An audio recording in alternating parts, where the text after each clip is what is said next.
حاضرین جماعت،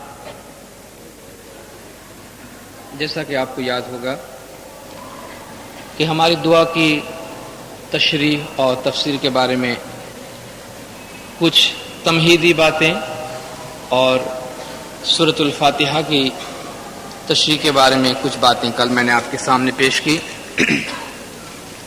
اس سے پہلے کہ عنوان کو ہم آگے بڑھائیں، ہمارے بہت سے دیندار بھائیوں اور بہنوں کے دلوں میں ہماری دعا اور اسی نوعیت کے بارے میں چند سوالات ہیں جس کو مختصر آپ کے سامنے بیان کر دیا جائے۔ پہلی بات تو یہ کہ قرآن شریف میں دعا کے اوقات، ٹائمز کے بارے میں کیا کہا گیا ہے اور کیا وجہ ہے کہ باہر ہمارے مسلم برادران 5 وقت کی نماز پڑھتے ہیں جبکہ ہم اسماعیلی کی دعا 3 وقتوں میں ہیں۔ اور دوسری بات یہ کہ دعا دن میں جو ہم 3 مرتبہ پڑھتے ہیں اس کے بارے میں بھی قرآن شریف میں کیا بیان ہے۔ اکثر و بیشتر آپ ہمارے بھائیوں سے یا جماعت کے دینداروں سے یہ سنتے ہوں گے کہ جو ایسا بیان دے دیتے ہیں، اسٹیٹمنٹ دے دیتے ہیں کہ بھائی قرآن شریف میں کہیں 5 وقت کی نماز لکھا ہوا نہیں ہے، جو ہم کرتے ہیں 3 وقت کی یہ بات درست ہے۔ اس قسم کا جو اسٹیٹمنٹ ہے، اس قسم کی جو بات ہے، وہ کافی حد تک غیر ذمہ دارانہ بات ہے، کیونکہ ماضی میں رسول اکرم صلی اللہ علیہ وآلہ وسلم صلوات اللہ علیہ کے زمانے سے لے کر ہمارے بہت سے ائمہ نے، بہت سے داعیوں نے اپنی کتابوں میں اس بات کی وضاحت کی ہے کہ قرآن شریف کے آیات کی روشنی میں انہوں نے صلاۃ کے 5 اوقات یعنی 5 صلاۃ کے اوقات ثابت کر کے بتائے ہیں۔ اس لیے یہ بات کہہ دینا کہ قرآن شریف میں نہیں ہے، ہم خود اپنے ماضی کے اوپر اپنے ہاتھ سے کلاڑی مارتے ہیں۔ اس لیے اس قسم کا کوئی اسٹیٹمنٹ نہیں دینا چاہیے۔ قرآن شریف میں خداوند تعالیٰ نے عام طور پہ صبح، شام کو اور رات کو صلاۃ قائم کرنے کا حکم دیا ہے۔ اقم الصلاۃ طرفی النہار وزلفا من اللیل، تم صلاۃ قائم کرو دین کے 2 سرے میں یعنی صبح کو اور شام کو، اور زلفا من اللیل یعنی تھوڑی سی رات کو۔ دعا پڑھنے کے اوقات کے بارے میں، تسبیح پڑھنے کے بارے میں ہمیشہ صبح اور شام کے اوقات استعمال کیے گئے ہیں، جیسا کہ وَسَبِّحُوهُ بُكْرَةً وَأَصِيلًا، صبح شام اس کی تسبیح پڑھا کرو، یا بالغدو والآصال، صبح اور شام اس کی تسبیح پڑھا کرو۔ یہ بہت ہی صاف اور سادہ باتیں قرآن شریف کے اندر ہیں، لیکن چونکہ ماضی میں اسماعیلی داعیوں نے اور اسماعیلی اماموں نے، ہمارے بڑے داعیوں نے اپنی کتابوں میں اس کے بارے میں ذکر کیا ہے، اس لیے یہ نہیں کہنا چاہیے کہ قرآن شریف میں قطعی طور پر ہے ہی نہیں، بلکہ حقیقت یہ ہے کہ قرآن شریف میں خدا صلاۃ کا حکم دیتا ہے، کب پڑھنا، کس طرح پڑھنا اور اس میں کیا پڑھنا، یہ رسول اکرم صلی اللہ علیہ وآلہ وسلم صلوات اللہ علیہ پہ چھوڑ دیا گیا۔ اور بحیثیت شیعہ، ہم شیعہ امام اسماعیلیوں کا یہ عقیدہ ہے کہ ہر زمانے کے مطابق امام زمانہ ہمیں قرآن کی تشریح اور تعویل بتاتے ہیں، قرآن پہ عمل کراتے ہیں، اور یہ امام زمان کے ہاتھ میں ہے کہ وہ 5 مرتبہ دعا پڑھائے، 15 مرتبہ پڑھائے یا 2 مرتبہ پڑھائے، اور یہ تشریح ایسی ہے جسے ہر اسماعیلی کو اپنے ذہن میں رکھنی چاہیے۔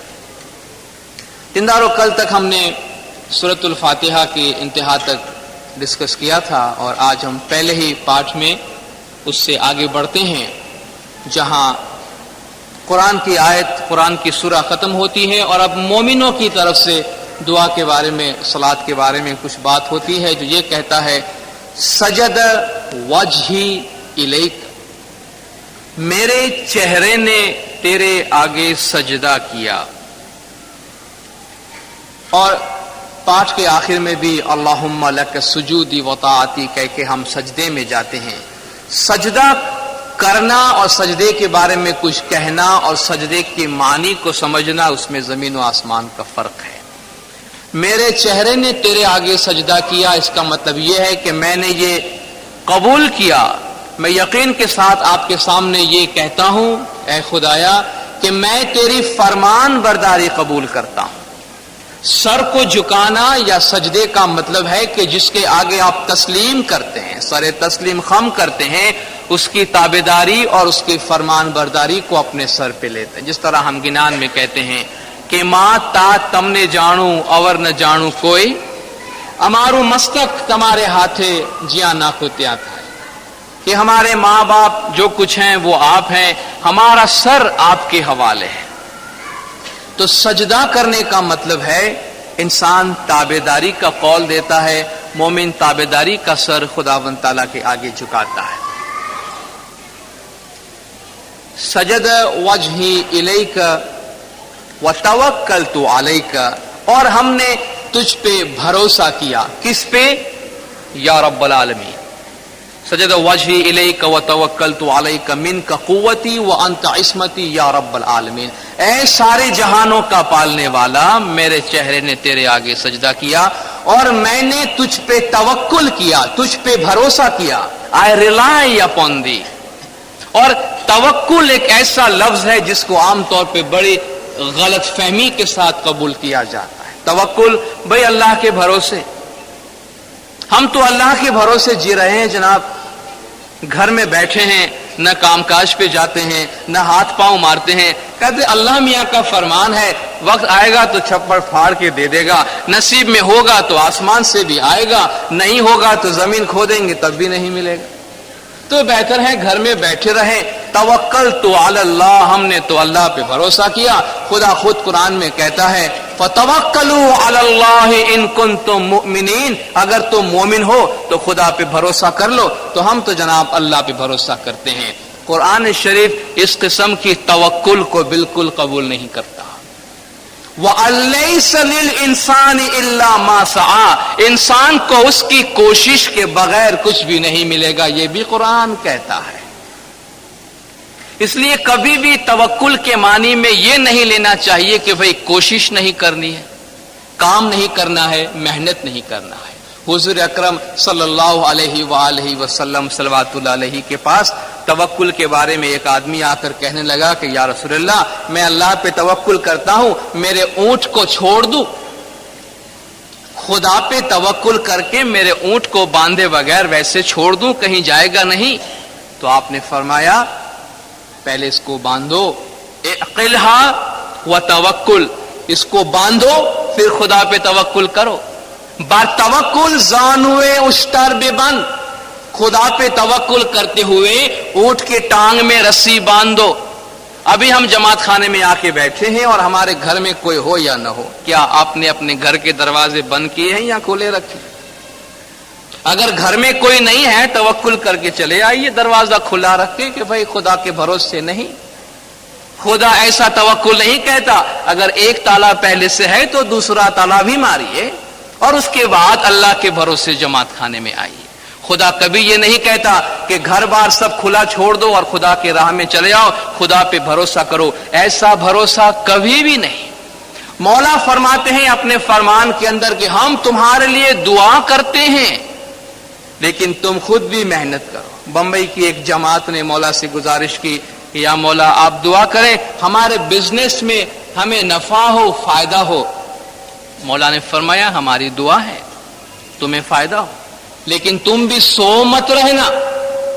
سونے کا مطلب یہ ہے کہ تم بزنس کے بارے میں، اپنے کاروبار کے بارے میں پوری تعلیم لینا، پوری معلومات حاصل کرنا اور پورا کام کرنا. ایک آدمی آیا سرکار آقا سلطان محمد شاہ صلوات اللہ علیہ کے حضور میں، یا مولا برکت کی کوئی تعویذ دے دو، برکت کی کوئی تعویذ دے دو. مولا فرماتے ہیں برکت کی تعویذ نہیں ہوتی. کم خرچ کرو، پیسہ بچاؤ، سنبھال کے رہو، جو آمدنی ہوتی ہے اس کے درمیان خرچ کرو. توکل ہے، آمدنی ہے، بھروسہ ہے، برکت ہے. تو برکت کی کوئی تعویذ نہیں ہوتی. جب ہم کہتے ہیں توکلت علیہ، خدا پہ میں نے بھروسہ کیا، اس کا مطلب سرکار نے اپنے ارشاد میں ایک جگہ فرمایا کہ struggle is the meaning of life. جد و جہد یہ زندگی کے معنی ہے. ڈیفیٹ اور victory is in the hands of God. کامیابی یا ناکامی، فتح یا شکست اللہ کے ہاتھ میں ہے، لیکن انسان کا کام ہے کہ جد و جہد کرے. کام کرنا، struggle should be a man's meaning of life. Struggle اس کی زندگی کا نصب العین ہونا چاہیے، and should be his joy, اور یہ اس کی خوشی ہونی چاہیے. تو اسلام محنت سے انکار نہیں کرتا. اسلام کہتا ہے محنت کرو، اس کے بعد نتیجے کے لیے خداوند تعالیٰ کی ذات پہ بھروسہ کرو. توکلت علیک منک قوتی، تجھ ہی سے میری طاقت ہے، وانت عصمتی، اور تو ہی میری پناہ ہے، یا رب العالمین، اے تمام جہانوں کا پالنے والا. من کا قوتی، اور پانچویں پارٹ میں ہم کہتے ہیں انت قوتی. دونوں کے مطلب برابر ہے کہ اے امام زمان یا اے مولا، تجھ ہی سے میری قوت ہے، بلکہ تو ہی میری قوت ہے، تو ہی میرا بچاؤ ہے، تو ہی میری پناہ ہے، اے رب العالمین. کل الحمدللہ کے ذکر میں ہم نے بات کی کہ انسان کو ساری تعریفیں خداوند تعالیٰ کی ذات کی طرف بھیج دینا چاہیے. کیوں نہیں بھیجنا چاہیے؟ یہاں بھی کہا گیا کہ انسان جو کچھ کرتا ہے من کا قوتی، جو کام ہم نے کیا اس کی قوت یا مولا تیری طرف سے ملتی ہے، اس لیے ہمارے کام میں تیری قوت بھری ہوئی ہے، اس لیے الحمد بھی تیرا ہے. وانت عصمتی، عصمت کی معنی ہے بچاؤ، پروٹیکشن، سنبھال. کسی بھی قسم کی ظاہری اور باطنی تکلیف، آفتیں، برائیاں اور شر سے محفوظ رہنا، اس کو کہتے ہیں عصمت. اور ہم کہتے ہیں کہ یا مولا تو ہی میری عصمت ہے، تو ہی میری پناہ ہے، یعنی تو ہی ہمیں ہر قسم کی برائیوں سے اور تکالیف سے محفوظ رکھتا ہے، یا رب العالمین، اے تمام جہانوں کا پالنے والا. اس کے بعد صلوات پڑھتے ہیں، جو ایک لمبی صلوات ہے. ہم آخر تک چلے جاتے ہیں، پھر اس کی وضاحت کریں گے کہ اللہم صلی علی، اے خدا تیری رحمت رہے، محمد المصطفیٰ، محمد مصطفیٰ پر جس کو خدا نے سلیکٹ کیا ہے، وعلی علی المرتضی، اور حضرت علی پر جس پہ خدا راضی ہوا ہے، وعلی الائمۃ الاطہار، اور تیرے پاک اماموں پر، وعلی حجت الامر، تیرے امر کے ثبوت، تیرے امر کے حجت پر، صاحب الزمان والعصر، زمانے کا مالک، امامنا الحاضر الموجود، ہمارے حاضر اور موجود امام شاہ کریم الحسینی، شاہ کریم الحسینی پر اللہم لک سجودی و طاعتی، اے اللہ ہمارے سجدے اور ہمارے عبادات سب تیرے ہی لیے ہیں. یہ ہے صلوات جو اللہم صلی علی محمد المصطفیٰ سے شروع ہوتی ہے. اور ہم ایک چھوٹی سی صلوات پڑھتے ہیں کہ اللہم صلی علی محمد و آل محمد. قرآن شریف میں اللہ تعالیٰ کا فرمان ہے، اور یہ صلوات کے بارے میں لوگوں کے ذہن میں سوالات بھی بہت آتے ہیں کہ اس کا کیا اصل مقصد ہے. ان اللہ و ملائکتہ یصلون علی النبی، تحقیق اللہ اور اس کے فرشتے نبی پر صلوات پڑھتے ہیں. یا ایھا الذین آمنوا صلوا علیہ، اے ایمان والو تم بھی ان پر صلوات پڑھو.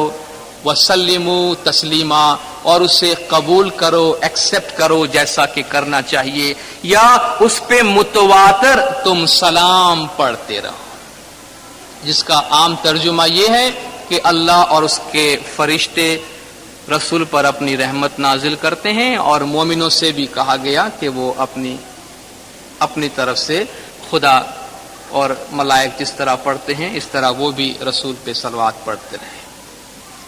نبی صاحب سے ان آیت کے بارے میں لوگوں نے سوال کیا کہ یا رسول اللہ، ہم آپ پہ سلام پڑھنا تو جانتے ہیں، لیکن آپ پہ صلوات کس طرح پڑھنا وہ ہم نہیں جانتے. تو رسول نے فرمایا اس طرح کہو کہ اللہم صلی علی محمد وعلی آل محمد کما صلیت علی ابراہیم وعلی آل ابراہیم انک حمید مجید، کہ اے اللہ تو محمد پر اس کی آل پہ صلوات بھیج، جس طرح کہ تو نے ابراہیم پر اس کی آل پر بھیجی ہے، بے شک تو بڑا زبردست ہے اور تعریف کے لائق ہے۔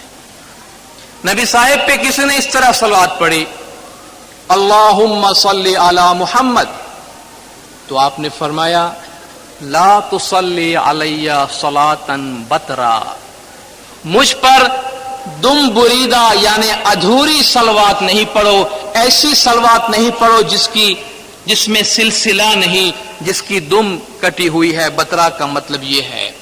لوگوں نے پوچھا یا رسول اللہ یہ صلاۃ بترا کا کیا معنی ہے؟ ادھوری صلوات کیا ہوتی ہے، پوری صلوات کیا ہوتی ہے؟ آپ نے فرمایا ادھوری صلوات یہ ہے، یہ کہنا کہ اللہم صلی علی محمد، اور پوری صلوات یہ ہے کہ اللہم صلی علی محمد و آل محمد، کہ اے اللہ تیری رحمت رہے محمد پہ اور آل محمد پہ۔ صلوات کے بارے میں ایک سوال یہ ابھرتا ہے، بہت سے لوگ پوچھتے ہیں کہ نبی صاحب کی ذات وہ ہے جس کے بارے میں خود خدا کا فرمان ہے کہ وما ارسلناک الا رحمت للعالمین، ہم نے آپ کو سارے جہان کے لیے رحمت بنا کر بھیجا ہے۔ نبی اکرم خداوند تعالیٰ کے تمام صفات کے مظاہر ہیں، ان کے کام کو خدا اپنا کام کہتا ہے، ان کے اعمال کو اپنا اعمال کہتا ہے، ان کے قول کو اپنا قول کہتا ہے۔ ہم لوگ کون ہیں جو ہم رسول کی ذات پہ رحمت مانگے؟ اور اس میں ایک بڑی تضاد پائی جاتی ہے۔ خدا کہتا ہے کہ ہم اور فرشتے رسول پہ صلوات بھیجتے ہیں، یا ایھا الذین آمنوا صلوا علیہ، اے ایمان والو تم بھی صلوات پڑھو، تم بھی صلوات بھیجو۔ اور ایمان والا کہتا ہے اللہم صلی علی، کہ اے خدا تو محمد پہ صلوات بھیج۔ ٹھیک ہے، خدا نے ہم سے کہا کہ تم بھیجو، ہم کہتے ہیں خدایا تو ہی بھیج دے۔ اس میں ایک تضاد پایا جاتا ہے۔ جو کام خدا نے ہم سے کرنے کو کہا کہ یا ایھا الذین آمنوا صلوا علیہ، اے ایمان والو اس پہ صلوات بھیجو، تو ہم کہتے ہیں اللہم صلی علی محمد و آل محمد، کہ اے خدا تو محمد اور اس کی آل پہ صلوات بھیج۔ وہ خدا کہتا ہے میں تو بھیج رہا ہوں، تم بھیجو۔ اور یہ ایک سوال ہے، اور اس میں دوسری بات یہ ہے کہ محمد خود جو سراپا رحمت ہے، اس کو ہمارے کہنے سے کیا رحمت ملنے والی تھی؟ ہم کون ہوتے ہیں محمد کی سفارش کرنے والے؟ محمد صلی اللہ علیہ وسلم خود ہیں جو ہماری سفارش کرتے ہیں خدا کے پاس۔ لیکن یہ ایک آداب میں سے ہے۔ بہت سے لوگوں نے اس کا ترجمہ کیا کہ اللہم صلی علی محمد و آل محمد کا مطلب یہ ہوتا ہے کہ اے خدا محمد اور اس کے آل کے ذریعہ تو ہم پہ رحمت بھیج۔ ایک ترجمہ یہ بھی صحیح رہ سکتا ہے، لیکن مولانا حاضر امام کی ہدایت ہے، مولانا حاضر امام کی گائیڈنس ہے کہ اللہم صلی علی محمد و آل محمد کے ترجمے میں اے اللہ تم محمد اور اس کی آل پر رحمت بھیج، یہ پر کا ترجمہ ہی رکھنا چاہیے۔ اس لیے اس ترجمے میں اپنی طرف سے کوئی تبدیلی نہیں کرنی چاہیے۔ ویسے جب خدا کی رحمت محمد اور اس کی آل پہ رہتی ہے تو وہ رحمت تو ہمارے اوپر آتی ہی ہے۔ بوجھو رے بھائی، چھتر کون تڑا؟ چھتر نبی محمد مصطفیٰ تڑا، کہ محمد مصطفیٰ کا سایہ ہمارے اوپر ہمیشہ کے واسطے ہے۔ لیکن خدا کا جو یہ فرمان ہے کہ اے ایمان والو تم بھی صلوات پڑھو، یہ خدا کی ایک تابعداری، خدا کی ایک فرمان برداری، حضور اکرم صلی اللہ علیہ وسلم کی ہم پر جو مہربانیاں ہیں، ان مہربانیوں کے اعتراف کے طور پہ، شکرانہ کے طور پر ہمارے دل کی ایک تمنا ہے، ایک دعا ہے کہ اے خدایا تیری رحمت محمد اور اس کی آل پہ جس طرح کے ہے وہ ہمیشہ کے لیے طاری رہے۔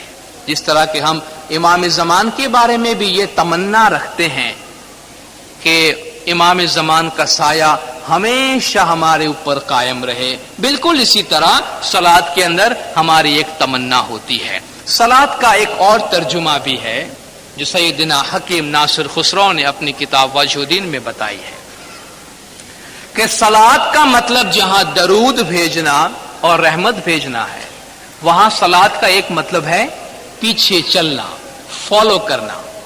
اور جب خدا ہمیں یہ کہتا ہے کہ خدا اور اس کے فرشتے